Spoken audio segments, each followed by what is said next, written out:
ஒரு சுவையான chicken soup எப்படி செய்யலான்னு பார்க்கலாம். வாங்க வீடியோக்குள்ளே போகலாம். ஃபஸ்ட்டு சிக்கனை வாஷ் பண்ணிக்கலாம். அதுக்கு கல் உப்பு ஆட் பண்ணிக்கோங்க.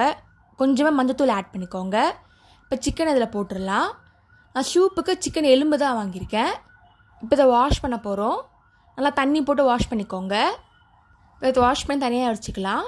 இப்போ நெக்ஸ்ட் ட்ரை மசாலா பண்ண போகிறோம். ட்ரை மசாலாவுக்கு ஒரு பேன் எடுத்துக்கோங்க. அதில் மிளகு, சோம்பு, தனியா, கடலைப்பருப்பு ட்ரை ரோஸ்ட் பண்ணிக்கோங்க. இது நம்ம ட்ரை பண்ணிவிட்டு ஆற வச்சுட்டு அதுக்கப்புறம் மிக்சியில் போட்டு அரைக்க போகிறோம். இந்த மாதிரி கலர் சேஞ்ச் ஆகிற வரைக்கும் வெயிட் பண்ணுங்கள். இப்போ நெக்ஸ்ட்டு பேன் எடுத்துக்கோங்க. எண்ணெய் ஆட் பண்ணிக்கோங்க. இப்போ வதக்க போகிறோம். வதக்கிறதுக்கு தக்காளி, வெங்காயம் ஆட் பண்ணிக்கோங்க. 2 தக்காளி 2 வெங்காயம் ஆட் பண்ணியிருக்கேன். கொஞ்சமாக சோம்பு ஆட் பண்ணிக்கோங்க. லைட்டாக கருவேப்பிலை. இப்போ நல்லா வதக்கிக்கோங்க. நல்லா பொன்னிறமாக ஆகணும்.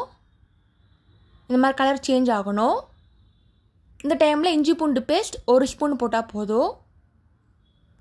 நல்லா மிக்ஸ் பண்ணிக்கோங்க.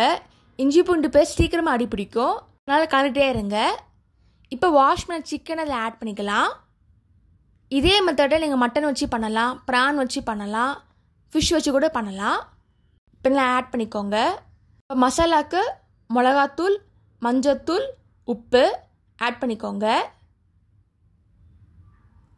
1 ஸ்பூன் மஞ்சத்தூள், உப்பு தேவையான அளவு, மிளகாத்தூள் 3 ஸ்பூன் ஆட் பண்ணியிருக்கேன். இப்போ நல்லா மிக்ஸ் பண்ணிக்கோங்க. சூப்பு எந்த அளவுக்கு திக்னஸ் வேணுமோ அதுக்கேற்ற மாதிரி தண்ணி ஆட் பண்ணிக்கோங்க. சிக்கன் வேகிற அளவுக்கு தண்ணி இருக்கணும். நான் 1/2 கிலோ சிக்கன் எடுத்திருக்கேன். இப்போ நல்லா மிக்ஸ் பண்ணிக்கலாம். நல்லா கொதி வரணுங்க.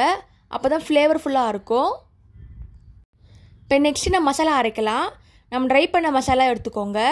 அதில் மிக்சியில் போட்டு அரைச்சி வச்சுக்கலாம். இப்போ சிக்கன் நல்லா கொதிக்குது. சிக்கன் நல்லா வெந்துடுச்சு. இந்த டைமில் அரைச்சி வச்ச மசாலாவை ஆட் பண்ணிக்கலாம். அதான் கார ஃப்ளேவர் கொடுக்கும். சிக்கன் சூப்பில் நிறைய ஹெல்த் பெனிஃபிட்ஸாக இருக்குது. ஏன்னா கோல்டு, ஃபீவர்லாம் இருந்துச்சுன்னா கண்டிப்பாக சூப் குடிச்சு பாருங்கள். இப்போ மசாலா ஆட் பண்ணிக்கலாம். இப்போ நல்லா மிக்ஸ் பண்ணிக்கோங்க. ஒரு சுவையான சிக்கன் சூப் வீட்டில் ரெடி ஆயிடுச்சு. நீங்களும் ட்ரை பண்ணி பார்த்துட்டு எப்படி இருக்குங்களோ சொல்லுங்கள். இதே மாதிரி சிம்பிள் ரெசிபியில் வீடியோவில் போட்டிருக்கேன். அதையும் மறக்காமல் செக் பண்ணி பாருங்கள். தேங்க்ஸ் ஃபார் வாட்சிங். லைக் பண்ணுங்கள், ஷேர் பண்ணுங்கள், சப்ஸ்கிரைப் பண்ணுங்கள். இப்போ இந்த சூப்பை சின்ன பவுலில் ட்ரான்ஸ்ஃபர் பண்ணிக்கலாம். இப்போ சாப்பிட ரெடி ஆயிடுச்சு. டேஸ்ட்டு சூப்பராக வந்திருக்கு. நீங்களும் ட்ரை பண்ணி பாருங்கள்.